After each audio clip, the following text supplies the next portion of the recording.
Hoy vamos a iniciar con lo que son las redes neuronales. Ya hemos estado mirando en varios videos o en varias clases de Machine Learning, pues cómo introducirnos a esta parte de aprendizaje automático y demás, pero tal vez con algoritmos clásicos. La idea de hoy es, bueno, ese boom que habla todo el mundo de redes neuronales artificiales, que inteligencia artificial, que convoluciones, un montón de cosas, pues de dónde sale, cuál es su base. Entonces, esa es la idea de hoy. Vamos a contar la historia de qué es una red neuronal. Seguramente ustedes han visto mucho sobre redes neuronales y, bueno, un montón de arquitecturas de redes neuronales, todo extrañas, ¿no? Que son pues, muy eficientes en algunos temas, ¿no? Y con algunas arquitecturas muy diferentes entre sí. Por ejemplo, una arquitectura UNED, una arquitectura autoencoder, montón. Vale, la idea sería, vamos a conocer desde cero, o bueno, no desde cero, sino desde una base muy primaria, que es una red neuronal. Y pues les invito, si tienen sus apuntes, que vayan ahí registrando lo que vamos hablando aquí en paralelo como lo voy haciendo. Listo, entonces en primera instancia cuando nosotros hablamos de redes neuronales, yo recuerdo que eso me parecía loco, decía, bueno, eso de redes neuronales tiene que ser algo como con biología, con cómo combinar la parte de tecnología, de ingeniería electrónica con redes neuronales. O sea, no le miraba yo forma, entonces decía, bueno, esta cosa suena loco. Es de lo más loco que puede haber. Y cuando me puse a revisarlo, ya pues aprenderlo en forma, pues no lo era del todo, ¿no? O sea, tiene mucho sentido cómo se hace. ¿Que es algo biológico? Sí, no. Yo creo que se podría decir que es algo que está muy inspirado, ¿no? Inspirado en la parte biológica, inspirado en cómo funciona nuestro cerebro, ¿no? Nuestras neuronas. Aunque hay discusiones sobre que tal vez no es la forma en que realmente funciona, pero pues a niveles prácticos de tecnología funciona. Entonces, hasta ahí para nosotros es bien. Entonces, antes de ingresar a lo que es una red neuronal, recordando muy rápidamente lo que estábamos haciendo en otras clases, habíamos hecho una regresión lineal, si ustedes se acuerdan, y no solo univariable, una regresión lineal multivariable, donde nosotros colocábamos una variable independiente, W0 más W1 por X1 más W2 por X2, y si nos emocionábamos con eso, podíamos llegar hasta Wn, Xn, o sea, el número de variables que quisiéramos, donde tenemos unas variables predictoras y una variable objetiva, una variable target. El problema aquí siempre era encontrar, el problema aquí era siempre encontrar los W, los pesos. Esos pesos eran los que nos daba, pues no sabíamos cuáles eran los mejores pesos que modelen bien esta forma, ¿no? Y esto era una regresión lineal. ¿Cómo encontrábamos esos pesos? Pues los encontrábamos a través de minimizar el error, ¿no? El error, y si ustedes se acuerdan, eso era mínimos cuadrados, ¿no? Una técnica con unas mínimos cuadrados. Esa era una técnica con matrices, ¿no? O sea, era una técnica todo interesante que era invertir una matriz, multiplicar por su traspuesto, bueno, y de esa forma nosotros encontrábamos W, que son, bueno, el vector W, que son muchos pesos ahí ingresados. Mm, si les parece, simplifiquemos esto para hacerlo entendible, simplifiquémoslo y digamos aquí que Y simplemente es W0 más W1 por X1. Una regresión pues muy simple, ¿no? Muy sencilla. Si nosotros la colocamos en diagramas de bloques, voy a buscar por aquí, podríamos decir que tenemos, mira, tenemos la variable X1. Listo. Esta variable x1 tiene que ser multiplicada, como si esto fuera Simulink, por W1. Tiene que tener una ganancia x1 por W1. Esto tiene que llegar y se tiene que sumar con W0. Entonces aquí tiene que haber un bloque de suma más, y aquí otro bloque, otro terminal de suma, que viene W0. Y la suma de esto, ¿no? Es W0 más W1 por X1, al resultado se le llama que es Y. Y así es como lo hubiéramos modelado esta fórmula, lo hubiéramos hecho en Simulink, ¿no? Lo hubiéramos llevado a cabo en Simulink.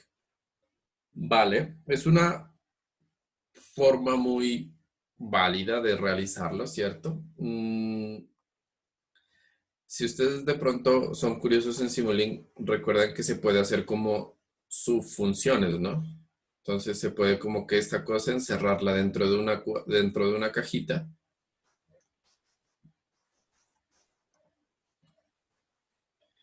Y puedo simplificar mi diseño en Simulink, quedando algo mucho más sencillo, que sea como algo así como que x1 entra a una función que ni idea que hará esa función, llamémosle f nada más ahí, y sale y, ¿cierto? ¿Qué tiene esta función dentro? Esta función dentro pues tiene todo lo que está dentro de este cuadro verde, ¿no? Vale, es una forma de representar gráficamente esta regresión lineal univariable muy sencilla. ¿Podemos seguirle cambiando la representación? Sí, porque nos interesa mucho saber los pesos, ¿no? Saber esta cosa de W0, esta cosa que está aquí que estoy subrayando, y esto de W1. Esos son como las variables que son mágicas, que hay que encontrar, que son difíciles de determinar cuáles son.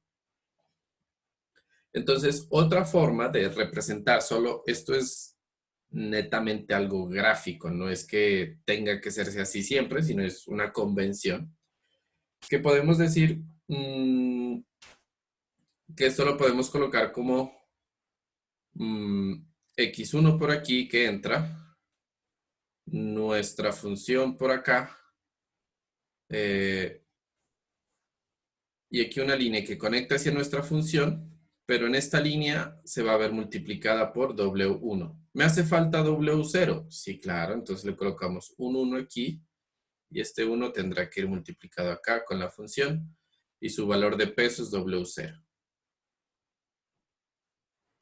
Y eso es Y. Entonces, esta parte de aquí ya se va pareciendo más a una red neuronal, pues a una neurona como tal, ¿cierto? Una neurona artificial. ¿Qué pasa si nosotros no tenemos solo una función o un regresor, sino que tenemos muchos más? No tenemos x1, sino que tenemos, no sé, xn. Entonces se puede hacer igual, ¿no? Tenemos x1, x2, x3, así hasta el aburrimiento fatal, hasta llegarlo hasta xn. Pues esto se va a llegar a conectar hacia nuestra neurona, hacia nuestra f, ¿cierto? Hacia nuestra función. X1 entra aquí, X2 también entra, X3 y XN. ¿Ok? Cada uno con su flechita. Y cada línea representa también el peso por el que es multiplicado. Entonces W1, W2, W3, WN. ¿Qué nos hace falta? El W0, ¿cierto? Por el término independiente, porque ustedes recuerden, voy a subir por acá. En esta parte que estoy señalando, siempre está W1, W2, ajá, que están acompañadas de las variables, pero hay un término independiente que es el WC. A ese término independiente seguramente lo van a encontrar que se llama el bias, le llaman, o el sesgo, ¿no? Entonces, ¿cómo se modela aquí? Pues algunas veces le colocan un 1 y ese 1 conectado hacia mi función y aquí tendrá el W0. ¿Ok? Mm, pero ¿qué función es esta? Esta F, ¿qué representa? ¿Qué carajos es eso? Porque si ustedes se dan cuenta, hasta aquí lo único que tenemos es W0 por 1, W1 por X1, W2 por X2, W3 por X3 y extendiendo esto, WN por XC. ¿qué es lo que tiene que hacer esa función? Entonces yo voy a subir, regreso y me doy cuenta aquí en esta parte mm, que todos ellos, todos estos términos están sumándose. Entonces la función que debe de funcionar aquí, que debe ser la más eficiente, o la que yo quiero en este caso, esta f tendrá que representar, voy a colocarla aquí en otro color, en rojo, tendrá que representar una sumatoria, ¿no? O sea, W0 más W1 por X1, más W2 por X2, más W3 por X3, más WN pues, por XN, ¿cierto? Una sumatoria. Entonces, mira, no es, ya esto es a lo que nosotros le hemos llamado una neurona, ¿no? Una neurona en la que le entran muchas variables, hace un proceso aquí interno en esta F, aquí hace un proceso. Después de hacer ese proceso, me da una salida, que es la Y. ¿Ok? Mm, eso es una neurona como tal. Que el cuento no es nuevo, que el cuento ya es muy viejo, porque si ustedes se dan cuenta, esta neurona no está modelando nada más que esta regresión lineal multivariable.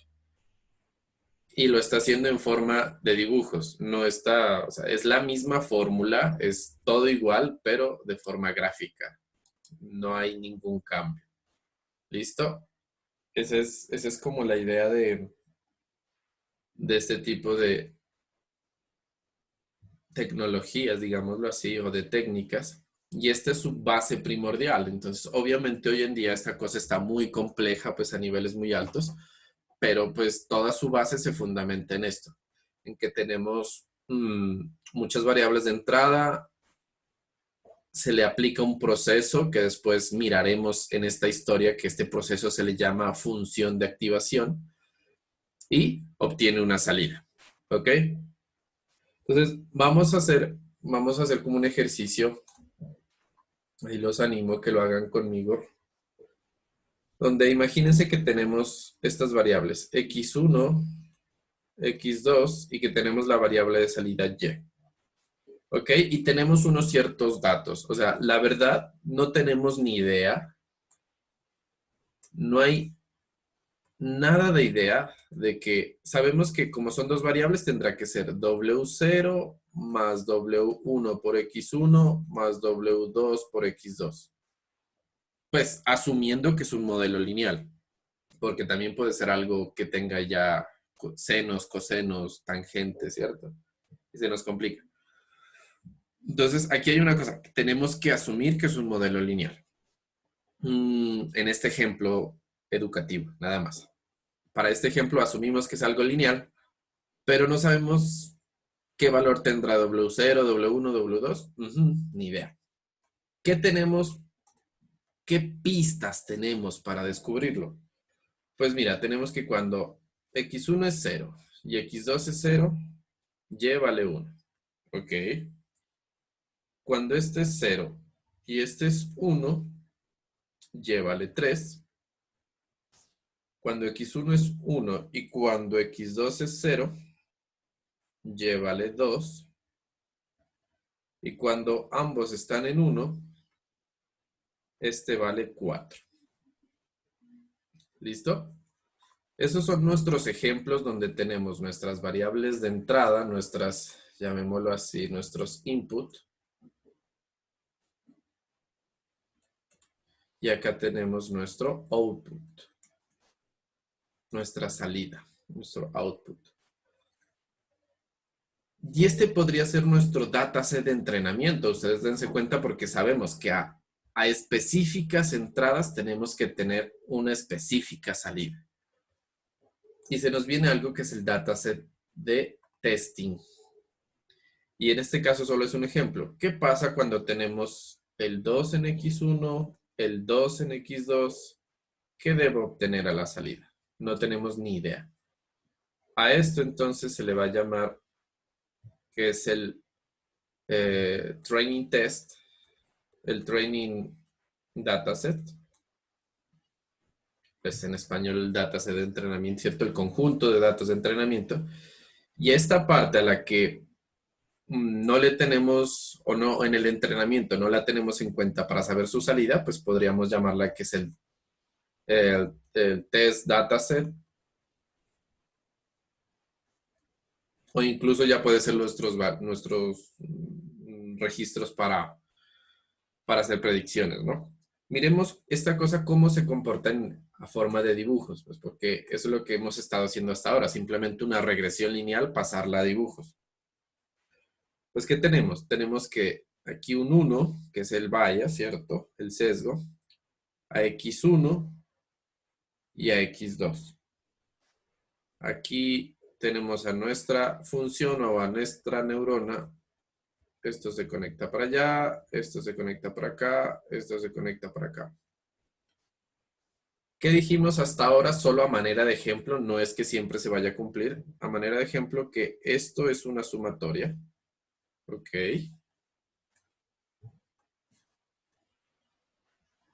Y aquí tenemos la salida Y. Entonces, miren, tenemos un lío fuerte porque tenemos que ingresar aquí, por ejemplo, el 0, 0. Aquí lo voy a colocar en otro color. El 0 y el 0. Y que la salida nos retorne un 1. Ah, ok. Después tenemos que ingresar no el 0, 0, sino que tenemos que ingresar el 0, 1. Y que la salida nos retorne un 3. Para que eso se dé, entonces, toca pensar bien cuáles son los valores de W0, cuál es el valor de W1 y cuál es el valor de W2. ¿Listo? Entonces, bueno, inténtenlo ahí, rayen un poquito, prueben con algunos valores que ustedes crean que funcionen y que en 2 minutitos sacamos a alguien que nos colabore, ¿vale? Damos ahí 2 minutillos.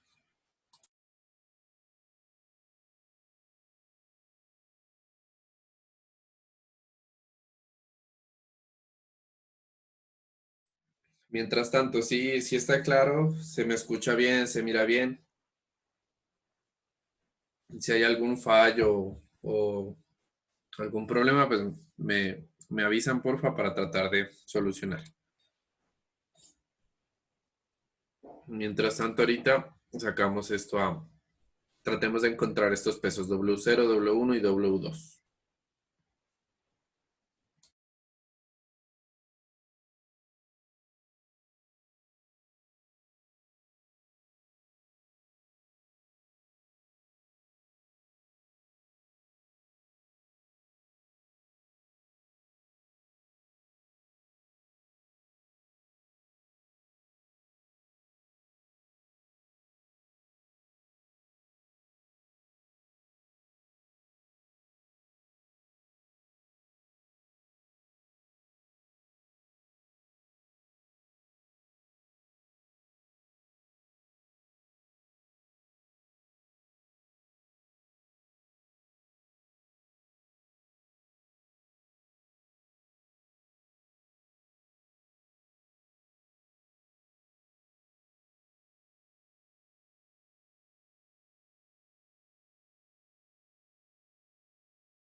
Listo.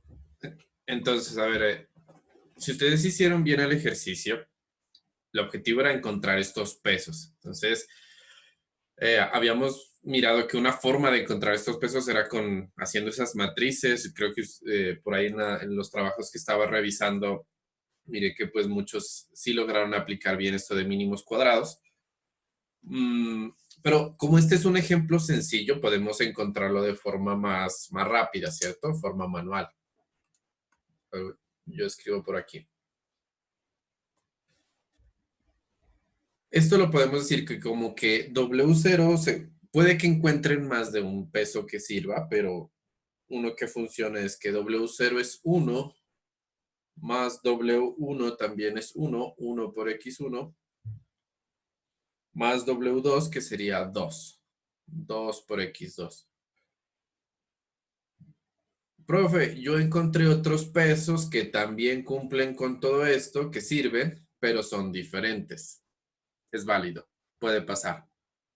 ¿Listo? Aquí digamos que como estamos evaluando ejemplos, puede que nos encontremos con bastantes expresiones que sirvan con los ejemplos. Y que tal vez, por eso es muy importante esta parte del dataset de testing, porque con ella podemos validar, a ver, ¿en serio si son los números que debemos encontrar o no? Entonces, mira, aquí ya tenemos que este tendrá que ser de uno, este tendrá que ser de uno y este tendrá que ser de 2. Y hemos nosotros modelado una regresión lineal como tal, de las más básicas, en forma gráfica a como normalmente se mira que es una neurona, ¿cierto? Esos serán los valores. Entonces, ¿qué valor me tendrá que dar aquí cuando, aquí en este cuadro que hice, cuando yo ingreso por X1 un 2 y por X2 otro 2? Entonces, probemos, a ver. 2 y 2.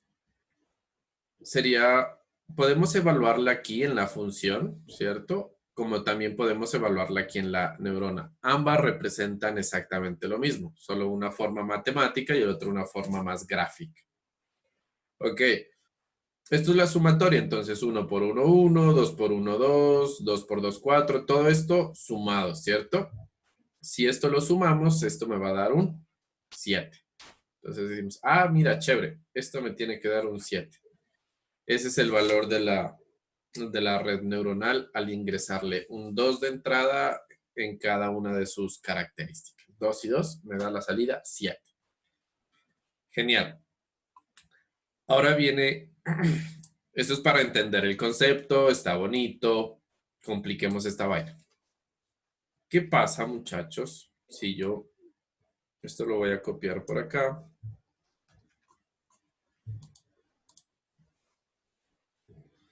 Listo.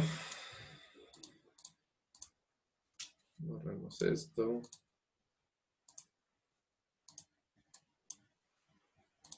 Y este también.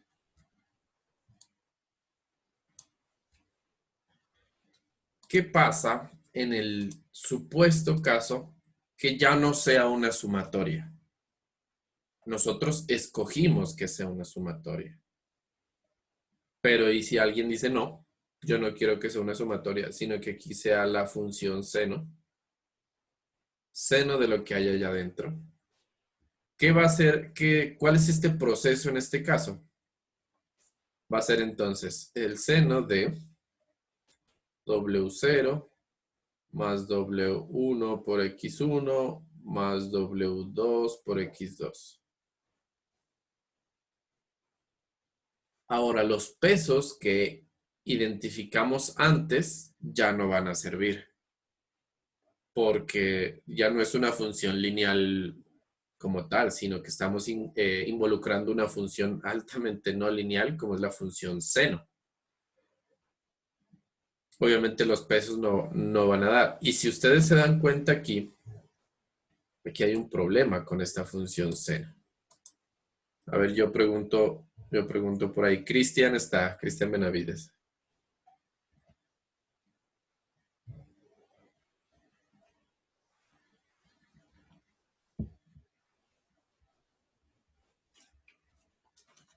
Lo perdimos a Cristian. Listo. Yo. Vale. Andrés Felipe Sánchez. Cristian. Sí, profe. ¿Usted se acuerda cuál es el rango, el dominio y el rango de la función seno? No, no lo tengo presente justo ahora. El dominio, Bueno, pero hagamos la gráfica, que eso no es complejo. El dominio era referirse como a todos los valores de X, ¿no? ¿Para qué valores de X existe? No, pues esa cosa existe para todos, ¿cierto? Porque esa vaina del seno era algo así. Y uno lo podía extender de izquierda a derecha lo que uno quiera. Entonces, el dominio son los reales. Dominio, los reales.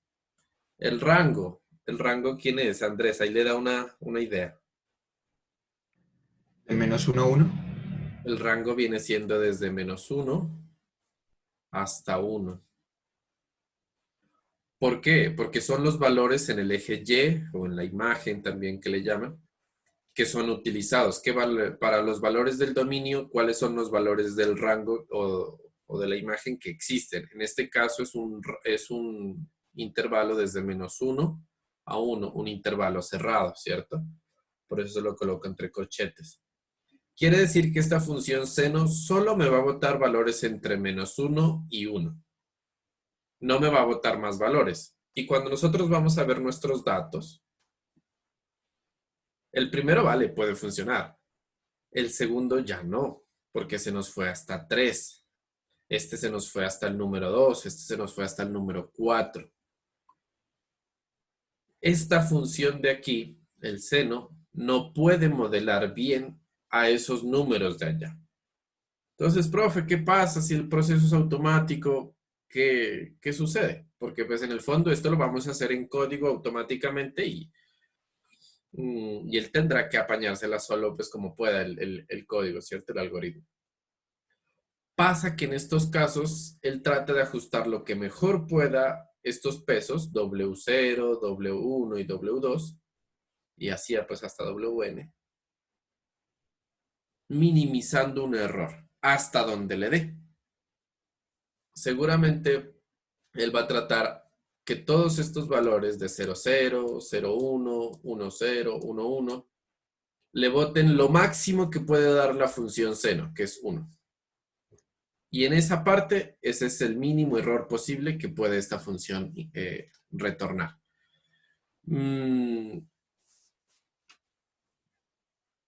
Entonces ahí viene un lío, dice, bueno, y entonces, ¿cómo sabemos que se está haciendo bien, que se está haciendo mal, que esta cosa está modelando bien nuestro problema?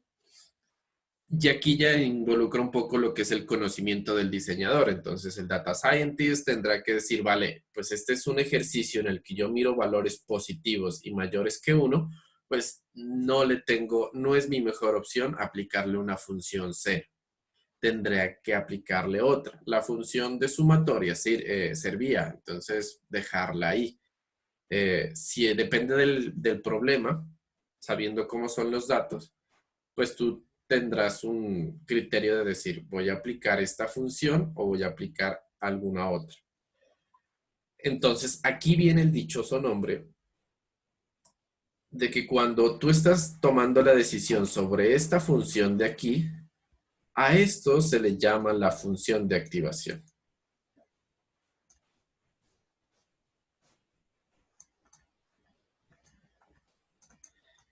Y no hay solo una función de activación, hay bastantes.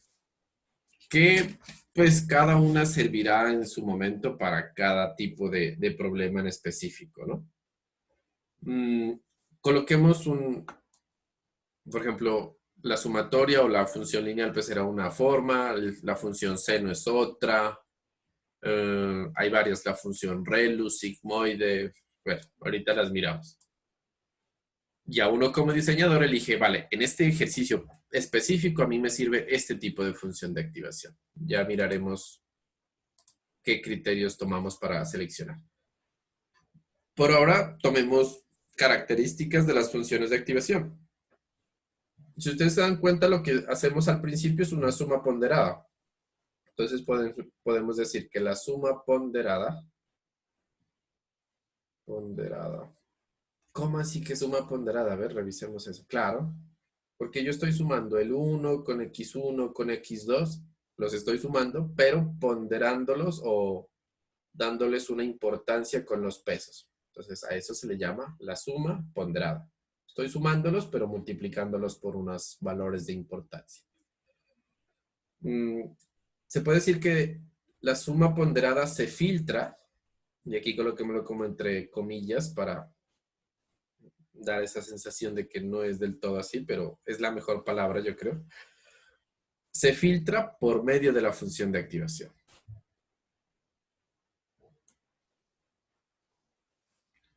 Por medio de la función de activación. Claro, como les decía, tal vez no es del todo filtrar, pero es la palabra que más se asemeja, porque tenemos aquí un montón de características, XN características o información, y en el fondo de un espacio n-dimensional, nos pasamos a un espacio unidimensional. Estamos reduciendo, estamos filtrando, ¿no? Como cuando nosotros tenemos una señal, llega con mucho ruido, tenemos varias representaciones de la señal, nosotros le aplicamos un filtro y tenemos una expresión más simple de esa señal, una expresión más sencilla. Entonces, que en el fondo contiene la mayoría de la información importante, se supone. Entonces, estamos haciendo esto. Tenemos un montón de información y estamos simplificando o estamos filtrando esa información.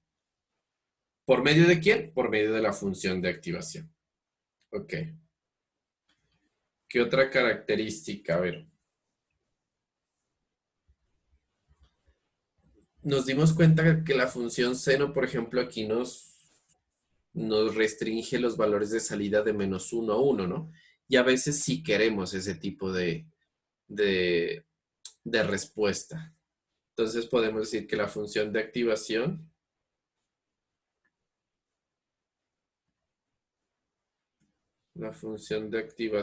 sirve para acotar, sí, llamémoslo así, para acotar los valores de la salida.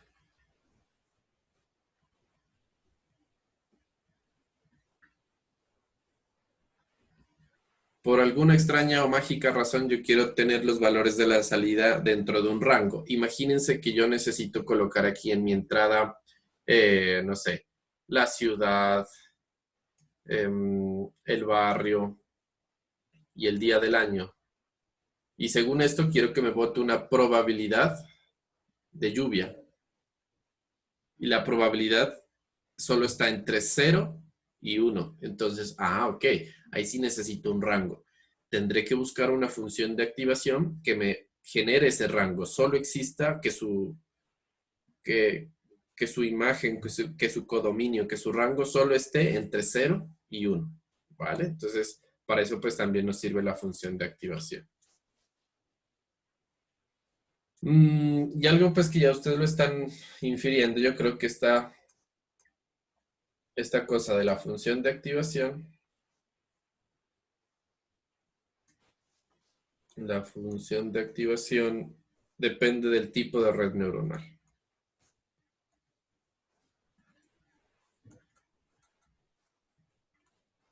Depende del tipo de red neuronal. Entonces, vale, si queremos hacer una probabilidad, le metemos una función de activación que tenga entre 0 y 1. Pero si queremos estimar el salario, por ejemplo, de alguien, pues ya no me sirve de 0 a 1. Necesito, ya es una variable mucho más grande, ¿cierto? Entonces depende de la aplicación. ¿Qué funciones de activación hay? Yo creo que la gente que está acompañándonos en maestría tiene un poquito de idea. Por aquí Gabriela está. Gabriela o John Jairo. Sí, profe, buenos días. Hola Gabriela. ¿Usted se acuerda de pronto alguna función de activación dentro de las redes neuronales? La función paso, la sigmoide, Ujú. sí, Esas dos. y la tangente hiperbólica. Listo, tangente hiperbólica. Vale, gracias, Gabriela. Son una de las funciones que se ha utilizado tal vez en algunos ejemplos, ¿no? Miremos, tengámoslas ahí y vamos revisando qué funciones de activación podemos utilizar. Desde la más simple hasta llegar a estas que son como más duras, ¿cierto? Por ejemplo, tangente hiperbólica. Eso solo lo mirábamos cuando estábamos en cálculo integral, haciendo integrales, ¿cierto? Resolviendo integrales complejas. De ahí nunca más se lo volví a ver. De pronto en variable compleja, pero más no.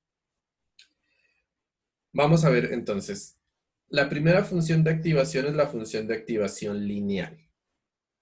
¿Cuál era esa función de activación lineal? En la que no hacíamos nada, literal. En la que solo dejábamos que la función, que los elementos se sumen. Dejábamos la sumatoria. Entonces nosotros teníamos que nuestra función era como, a ver, función es igual como que a nuestros pesos W por X. Y ya, no hacíamos nada más sobre ellos, o sea, no les aplicamos nada. Esta es la función lineal. Está la función paso que dijo Gabriela, o también la podemos llamar la función escalón. Escalón, o también llamémoslo paso, está bien, los dos sirven. Y esta es una función a trozos.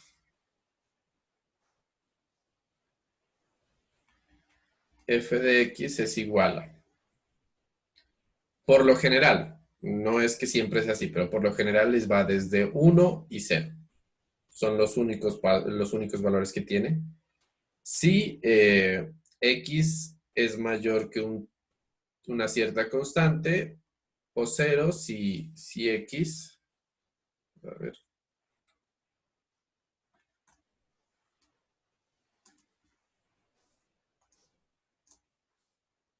o 0 si X, pues es el caso contrario, es menor a esa constante, ¿no? ¿Cómo así? Tenemos nuestra función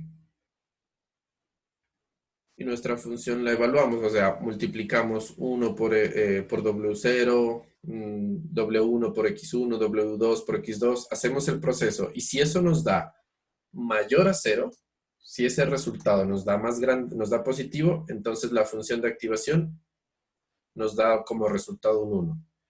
Si esa expresión de W0 más W1 por X1, W2 por X2 nos da menos, nos da negativo, entonces él coge y dice, vale, mi salida es 0. Si es positivo, mi salida es 1. Si es negativo, mi salida es 0. Les reitero, no es ley que sea 1 y 0. Puede ser 1 y menos 1. O 2 y menos 2. O los valores que uno quiera. Por lo general uno se encuentra cosas que ya la gente ha aplicado y los más típicos son 1 y 0 o 1 y menos 1. Listo. Ok, ¿cuál sigue?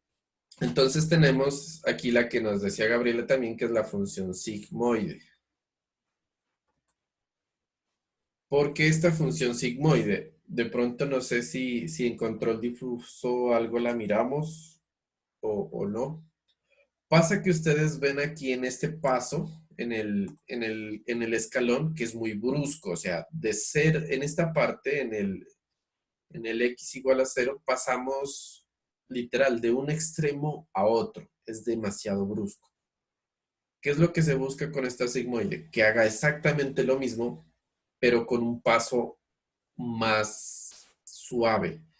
Aparte de que sea suave, aquí voy a decir, creo que es así en la función, pues esto sigue para acá. Esta, la rojita es la sigmoide.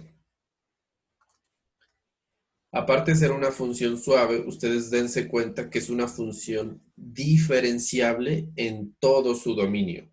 ¿Cómo así que en todo su dominio? En todos los valores de X que yo escoja, esa función yo le puedo sacar una derivada. Genial. mientras que la función escalón no.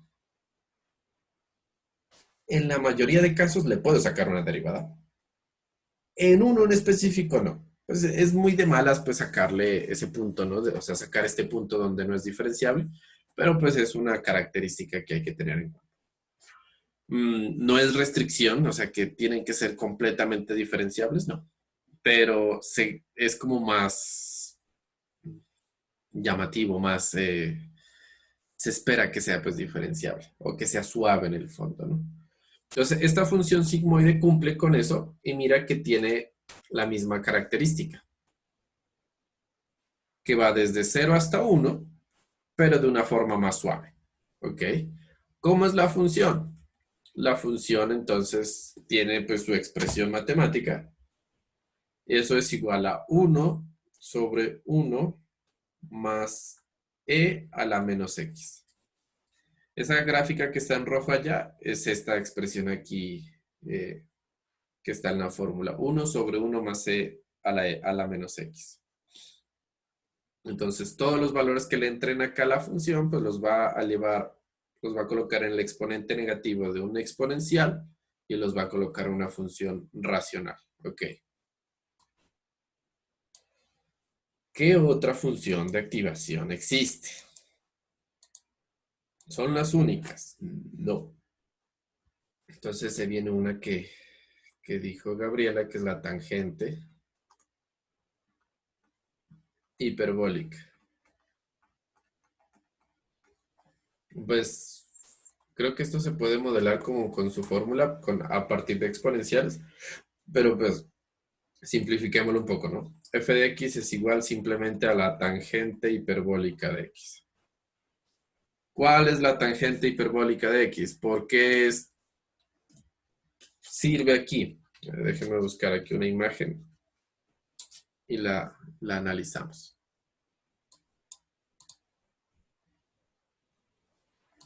Esta me sirve.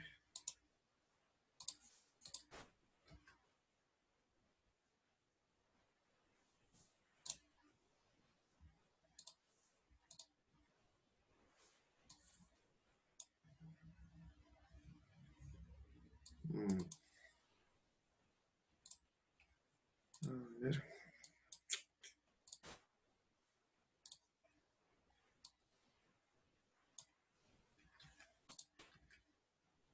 Listo. Hay unos trucos para que funcione. La función de tangente hiperbólica tiene esta expresión, o tiene esta forma gráfica, ¿no? Es continua en su dominio, o sea, su dominio son los reales, y su rango va entre -1 y 1.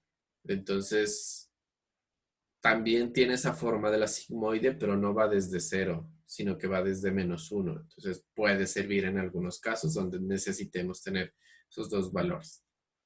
¿Listo? La función de tangente hiperbólica. Y una que se van a encontrar mucho, sobre todo ya cuando quieran hacer modelos de producción, modelos que salgan, que sean de entrenamiento rápido, se llama la función ReLU. La función ReLU tiene esta forma. Es el máximo entre 0 y x. Y uno dice, bueno, ¿qué es esto? ¿Cómo así que el máximo entre 0 y x? Vamos a hacer una gráfica por aquí.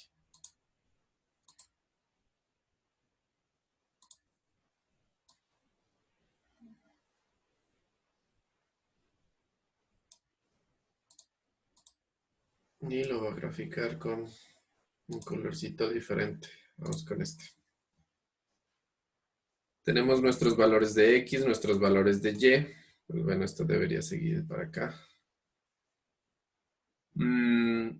Para todos los valores que sean positivos, la función ReLU los deja pasar como la función lineal. O sea, es una línea recta. Aquí, así. Pero para todos los que den negativos, los aplana a 0. Entonces, esa es una función ReLU. Tiene muchas ventajas, como por ejemplo que tiene una parte que es netamente lineal, pero al tener este codo aquí, esta esquina, hace de que combinar muchas funciones ReLU sea una función no lineal, porque pues aquí en el fondo tiene un quiebre, ¿no? Un quiebre feo. La desventaja es que en este punto de cero no es diferenciable, pero de nuevo, llegar a pegarle al cero exacto es muy duro. Como esto es un cálculo numérico, siempre estaremos como en 0.00001, 0.0002, y si en el dado caso llegaran a pegar en el cero exacto, pues la derivada está definida como cero, pero pues ya es después que le han hecho modificaciones. Sin embargo, tiene muchas ventajas y es la que más de pronto puedan estar utilizando porque es muy rápida para el entrenamiento. Sigmoide era lo que se utilizaba al inicio. Pues sirve, es chévere, es bonita, ¿no?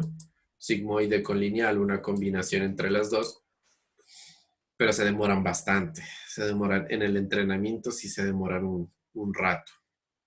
Entonces, ReLU logra solucionar eso y es mucho más rápida, ¿no? Es como rápida en el entrenamiento.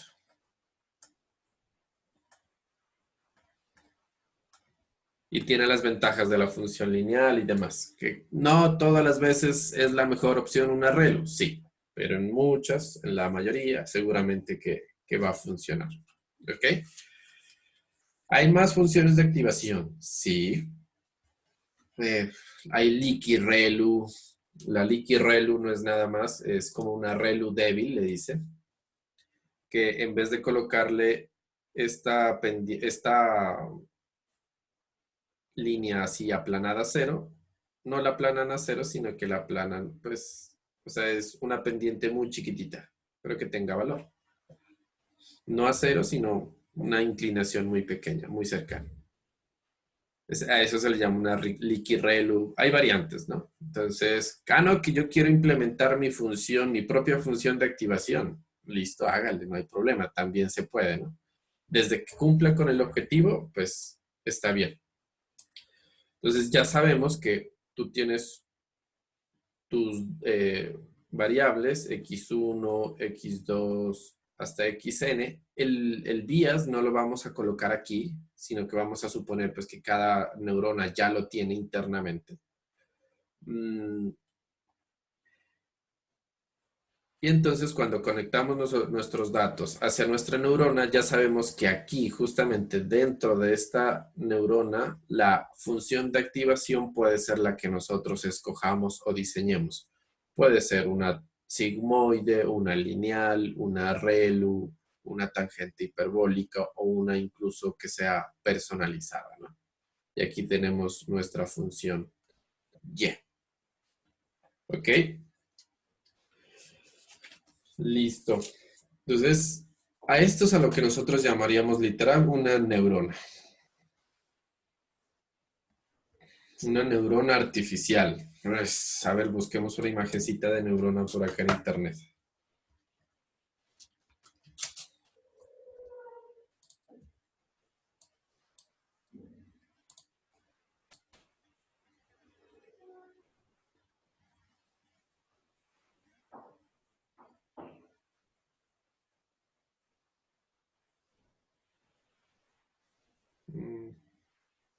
Esta me sirve.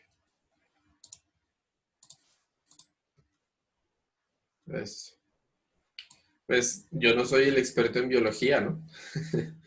Pero haciendo el símil en la parte biológica y la parte artificial, pues en su estructura, obviamente no es del todo igual, pero conserva mucha similitud, ¿no? Entonces, que la neurona tiene axones, que tiene contactos pues como de interacción, ¿cierto? Con otras neuronas, dendritas. Entonces tiene una parte de entradas. Tiene una parte de entradas.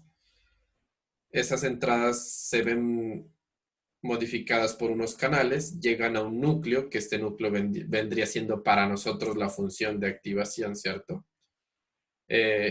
Y de ahí pues tendrá un proceso ¿Será que la neurona se activa, no se activa? Depende pues de cuáles son las señales de entrada. Y depende de eso tendrá unas salidas que están por aquí, ¿cierto? En este caso yo tengo una salida, pero imagínense que esto se conecta a muchas otras neuronas, pues tendré que tener esta salida repartida en varias ramas, ¿no? Entonces, guarda su similitud. Como les decía, hay teóricos tanto del lado de tecnología como biológico que pues dicen que en realidad está mal modelado.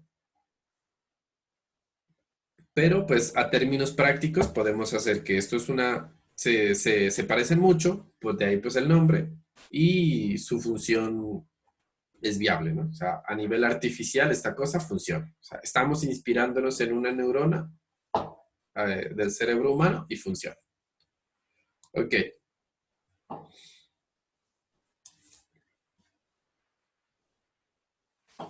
Yo que tenía por aquí. Listo. Entonces vamos a hacer un ejemplo que seguramente si ustedes pues ya han visto el material que había dejado en el COES para vacaciones de mirar unos videos, pues seguramente ya lo tienen en mente. Pero si no, pues lo vamos a repetir aquí, no está mal.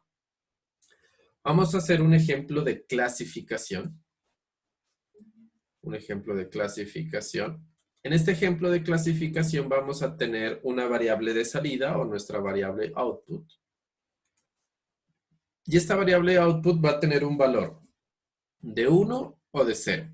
Cuando tenga la variable de 1, significa que yo estoy graduado, que cada uno de nosotros nos hemos graduado, o cuando esté en 0, vamos a decir que no estamos graduados.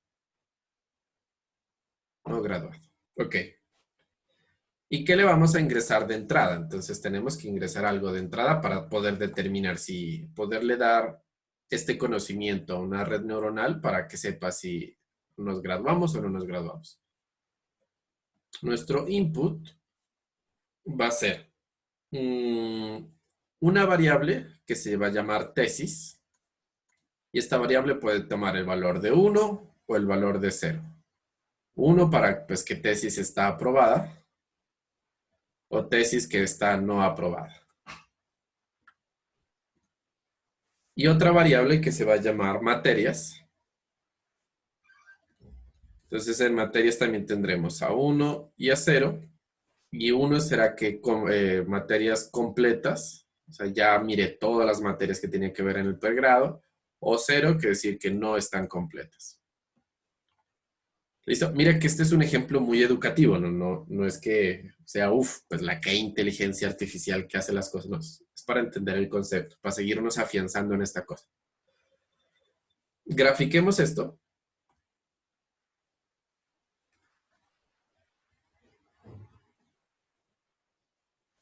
Listo. Y entonces aquí en este eje X voy a tener lo que son las tesis y en este eje X voy a tener lo que son las materias. ¿Qué puedo decir aquí entonces? A ver, voy a colocar un colorcito más fuerte por aquí. Listo, en este. Aquí está el 0 y 2, 4, 6 cuadritos. Por acá está el 1. 2, 4, 6. Por acá está el 1. Si estoy en este punto 0, 0, o sea, ¿qué quiere decir?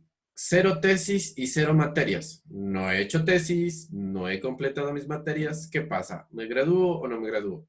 No, no te gradúas. En este caso, ya tengo la tesis lista.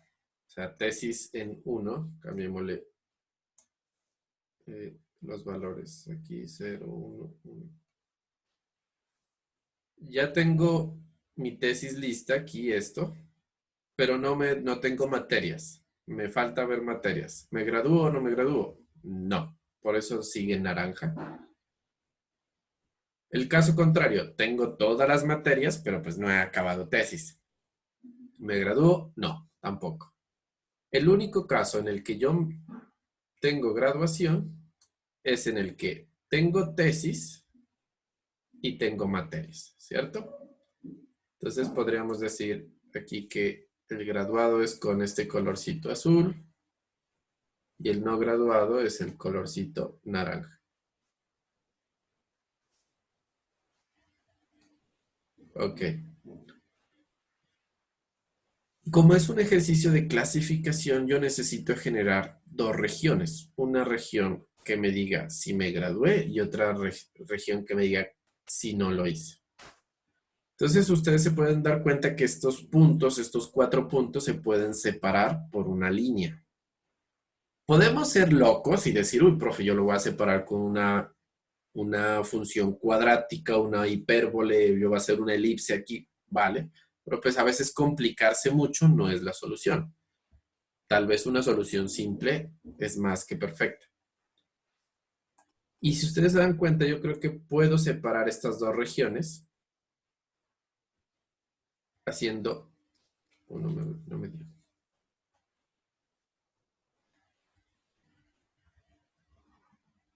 Haciendo esta línea. Lo que esté por encima de esa línea va a ser graduado y lo que esté por debajo de esa línea va a ser no graduado. ¿Listo?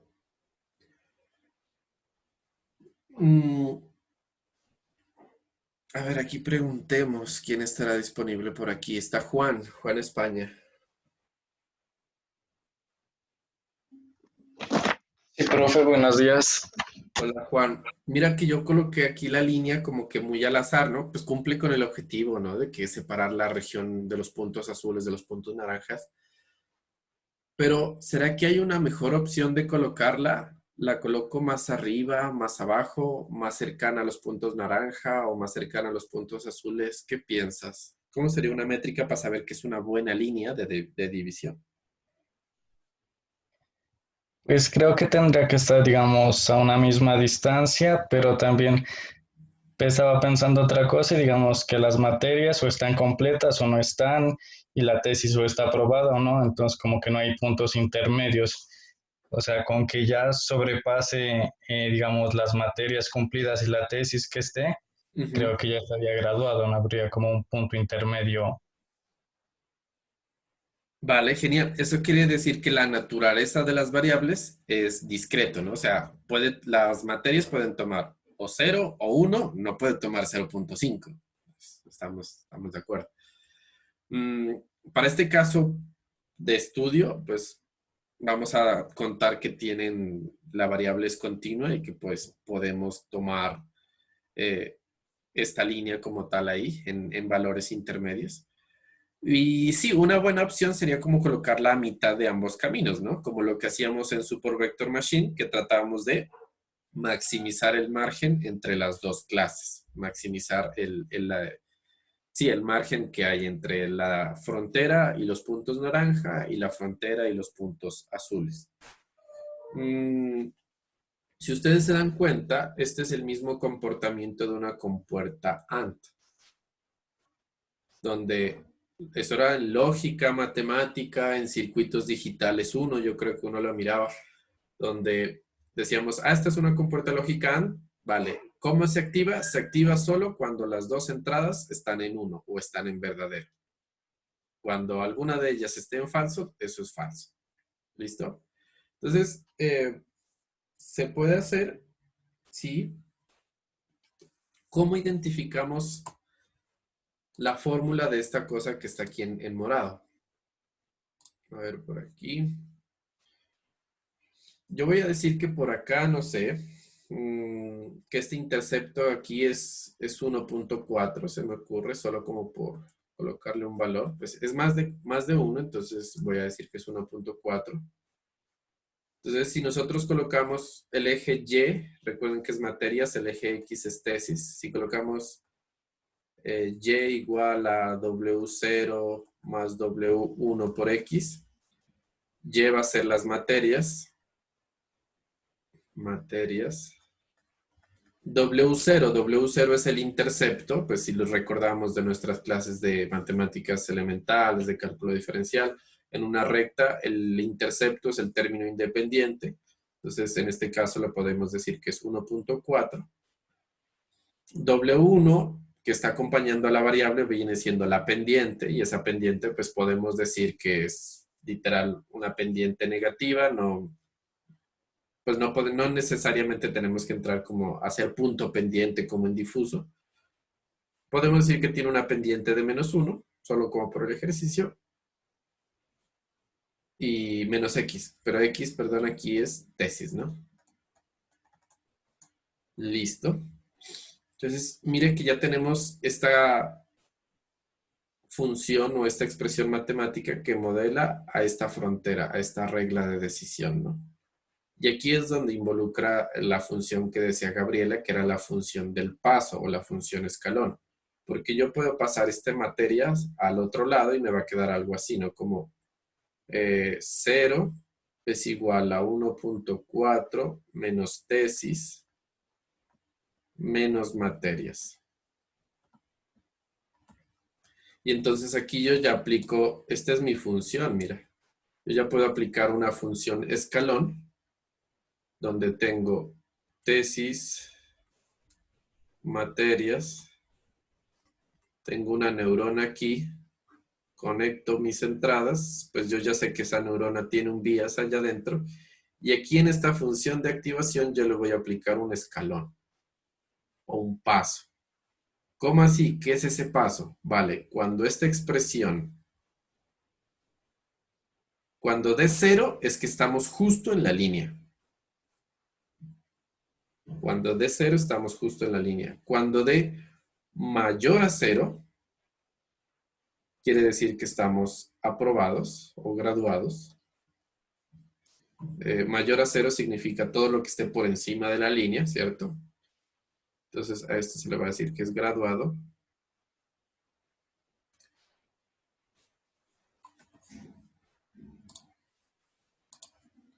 Y que cuando dé menor a 0, o sea, lo que esté por debajo, es no graduado. Entonces, mira, en este caso de lo que es una clasificación, sí nos hace falta tal vez no una función lineal, sino una función escalón, ¿cierto? Ya en este tipo de ejemplo. Identifiquemos los pesos, ¿vale? Los pesos en este caso W0 es 1.4, W1, este es 1.4. W1, ¿quién es? Es -1. Y W2, ¿quién es? También es -1. Entonces, ahí está en la red neuronal, ya le puedo colocar que es -1 y un vías de 1.4. Un vías de 1.4. ¿Ok? Y esa función pues cumplirá con su objetivo de, esa neurona cumplirá con el objetivo de saber si me gradúo o no me gradúo.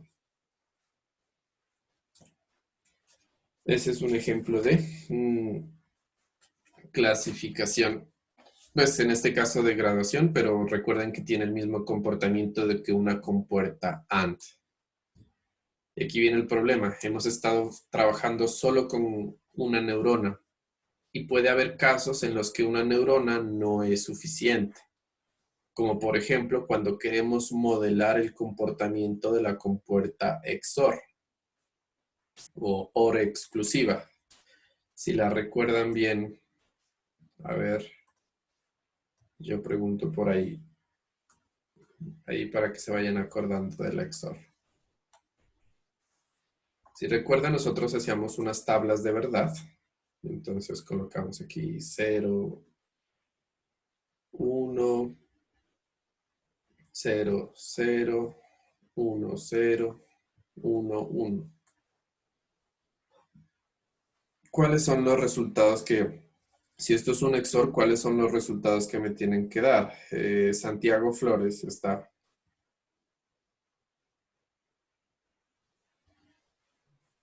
Sí, profe, buenos días. Hola Santiago, ¿se acuerdan cuáles son los resultados de este XOR? De esto que era así, esto era digitales 1, yo creo. Sí, cuando los dos valores sean iguales de x1 y x2 es 0 y los demás son 1. Listo, entonces aquí le voy a colocar un 0, aquí le voy a colocar un 0, ¿cierto? Y aquí como son valores iguales, le coloco un 1. Perfecto. Ese es el comportamiento de la variable XOR. Gracias ahí. Grafiquémoslo. Y entonces, coloquémosle otro color. Cuando tenemos variables iguales, como el 0, 0, por ejemplo, aquí nos da un 1. Un 1 lo había puesto con un color azul anterior. Aquí este. Y digamos 2, 4, 5, 2, 4, 5, aquí. Y si son valores diferentes, obtienen un 0 en la salida, ¿no? O sea, este y este. Wow, listo. A ver, para estar coordinados entonces, este es un 0, este es un 1, este es un 0, este es un 1. La compuerta XOR te dice, cuando x1 y x2 ambos están 0, 0, eso me da, el azul era un 1 y el naranja era un 0. Naranja es un 0.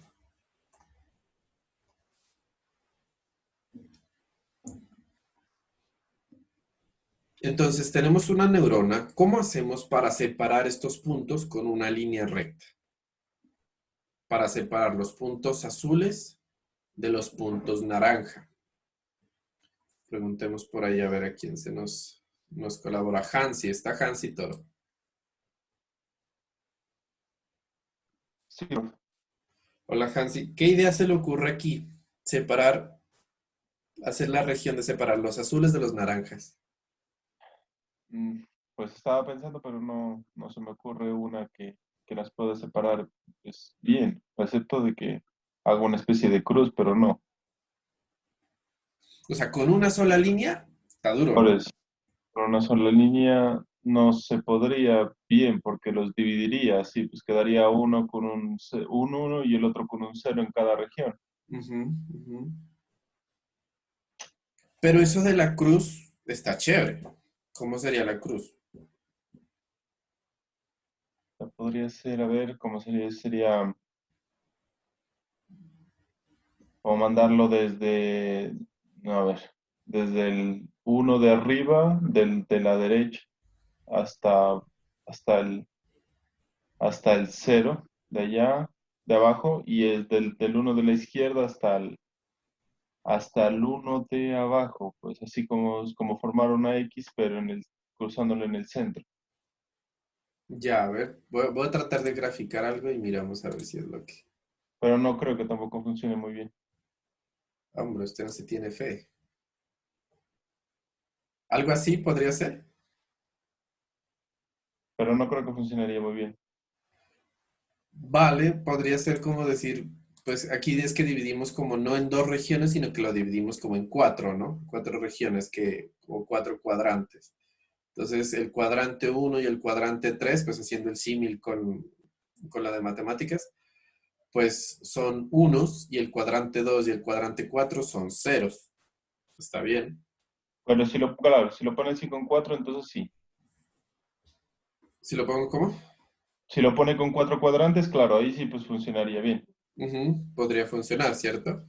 Sí, Entonces, mira que una neurona lo que me hace es, me coloca líneas rectas en el fondo, tal como lo estamos modelando aquí. Si le cambiamos la función de activación, ya no me coloca líneas rectas, sino otras líneas,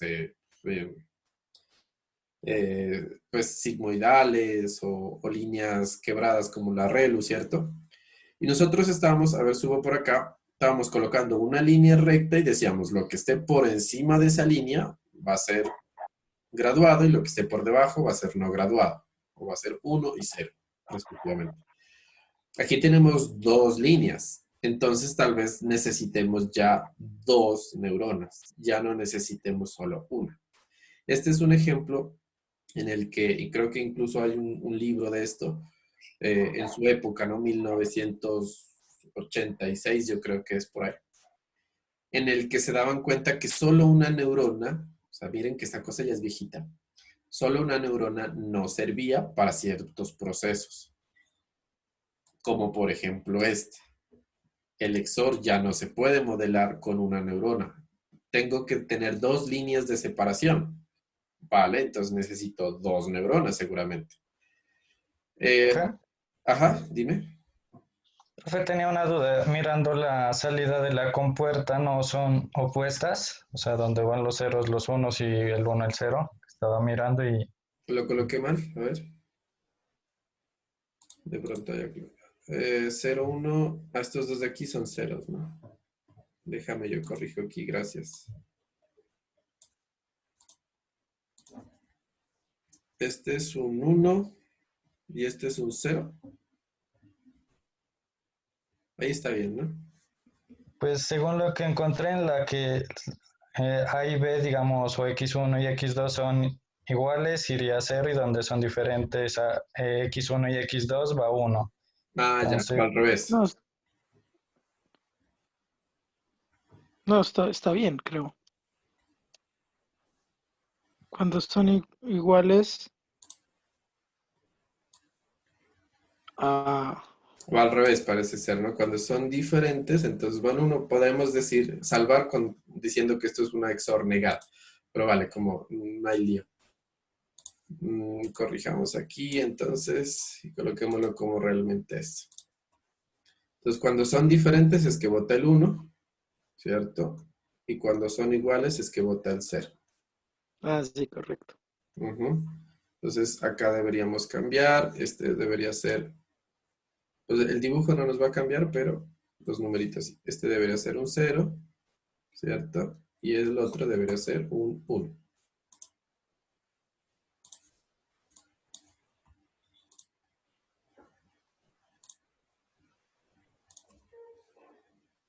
Listo. Gracias ahí por el apunte.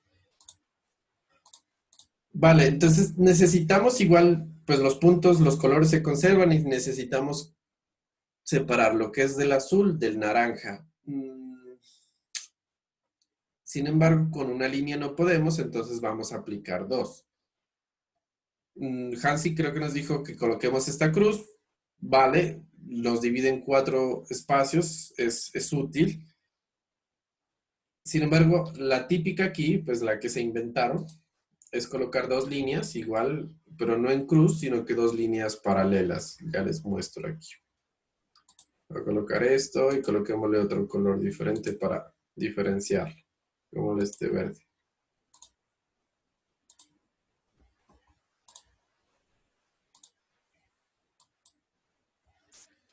Entonces, esta es una línea, genial, que me va a separar el primer punto naranja de los puntos azules, ¿ok? Donde yo eso lo puedo modelar con una neurona, entonces voy a hacer la gráfica aquí. Tenemos X1, tenemos X2, y tengo mi neurona que hace la línea verde. Tengo esta neurona. Y conectémosla por allá. Entonces X1 se conecta a ella, X2 se conecta a ella. Y voy a colocar una segunda neurona. Una segunda neurona, aquí coloquémosla con un, no sé, el morado se me perdió. Coloquémosla con este amarillo entonces. Voy a hacer una segunda neurona que haga esta otra sección. Entonces voy a dibujar mi neurona amarilla. Y esa neurona también va a tener información de X1 y de X2.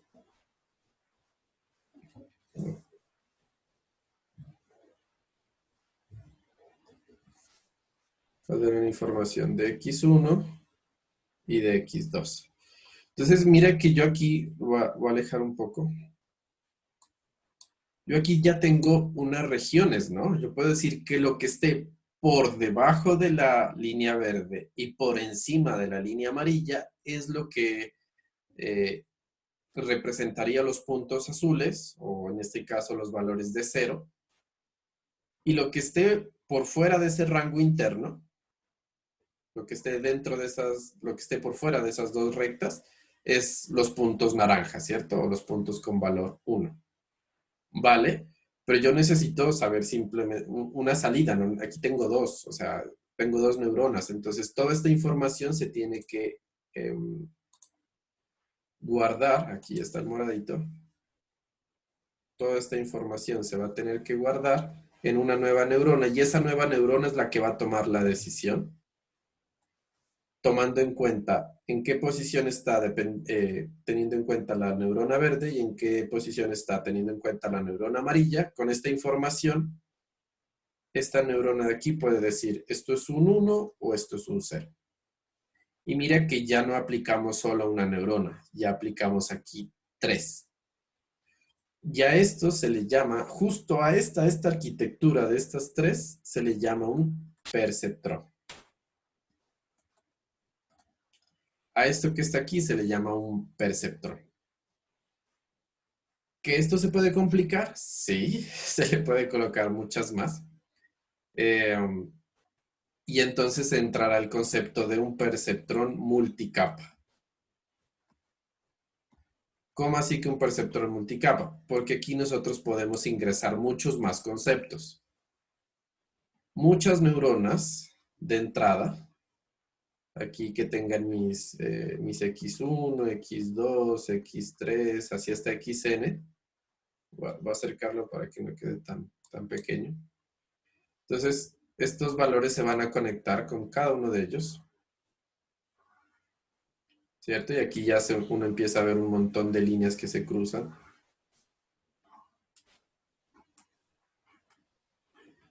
Esta es mi capa de entrada. De aquí yo voy a tener unas capas intermedias, como en este caso, por ejemplo, podríamos haber mencionado que esta capa de aquí es intermedia. Bueno, es que este es un perceptrón muy pequeño, no es una red muy pequeña. Pero la verde y la amarilla significa que son una capa de entrada, son las neuronas que reciben a las variables, entonces son las neuronas de entrada, y la que me da el resultado final es la morada, entonces eso es una capa de salida. Entonces voy a colocar por acá unas capas pequeñas, unas 2 neuronas, y voy a decir que esta es la salida. Esta es la salida. En este caso, pues no necesariamente la salida siempre es de 1, ¿no? Puede ser la salida que sea de 2 neuronas, de 3 o de n neuronas. Y en medio todavía hay más neuronas, ¿no? Entonces uno se pregunta, bueno, ¿y para qué? ¿Para qué sirven meterle en medio unas neuronas artificiales ahí? Yo acabo de hacer las conexiones. Y esto pues se conecta acá.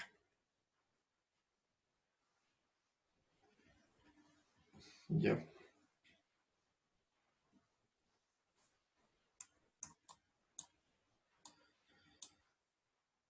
Tenemos la capa de entrada, tenemos la capa de salida, y a esto que está aquí en la mitad se le llama la capa oculta. O también le llaman la hidden layer. Creo que así se escribe. A esta parte. ¿Qué es lo que hace esta parte? Extraer características. Y cuando esta capa oculta no es solo de una línea de neuronas, sino que de aquí le conecto otras, o sea, no solo hay una capa oculta, sino que hay 2, 3, 5. A eso ya se le dice que son redes neuronales, y cuando tiene más de una capa oculta ya se le llama que es profundas. Profesor Felipe de la Universidad de los Andes hacía como el chiste de que esto es Deep Learning, esto es Machine Learning, y si quieren que sea Deep Learning, pues colóquenle capas ocultas, muchas, y ya, eso es Deep Learning, que pasaron de un campo a otro.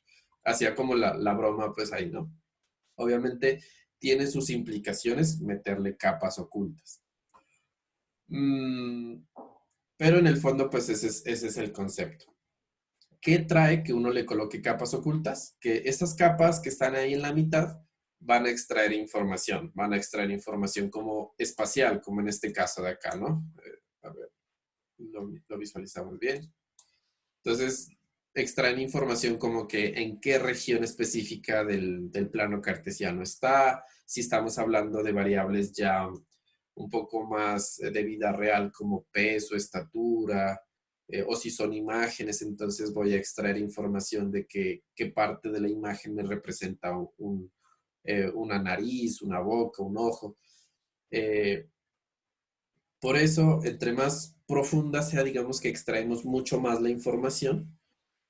El problema es que, si ustedes se dan cuenta, cada vez que colocamos más capas profundas aquí, más capas ocultas, el número de líneas aumenta, ¿no? Eso se vuelve un montón de líneas.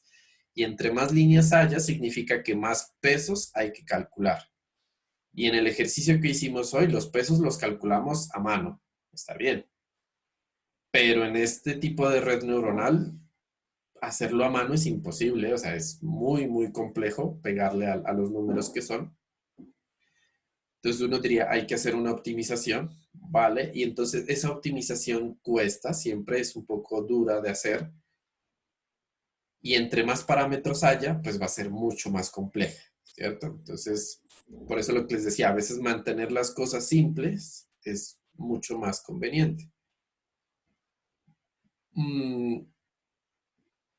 Mañana pues estaremos revisando un poquito más a fondo este tema, pero pues hasta ahí es el concepto de redes neuronales. Ya mira que una neurona conectada con muchas más otras, pues a esto se le llama que es una red neuronal. Y si tiene muchas capas ocultas, se le llamará que es una red neuronal profunda. Ya entramos en el campo de Deep Learning. Miraremos mañana pues una parte muy pequeña teórica de que cómo se entrenan o cómo se hace para encontrar los pesos, porque aquí hay un montón de pesos para encontrar, W0, W1, hay muchísimos. Cómo se hace y cómo se implementa en código. Yo creo que mañana alcanzamos a hacerlo en lo que es MATLAB. Revisamos cómo se hace esto en MATLAB y después miramos cómo se hace esto en Python. ¿Listo? No sé si tienen alguna duda, algún comentario, mientras yo abro la lista.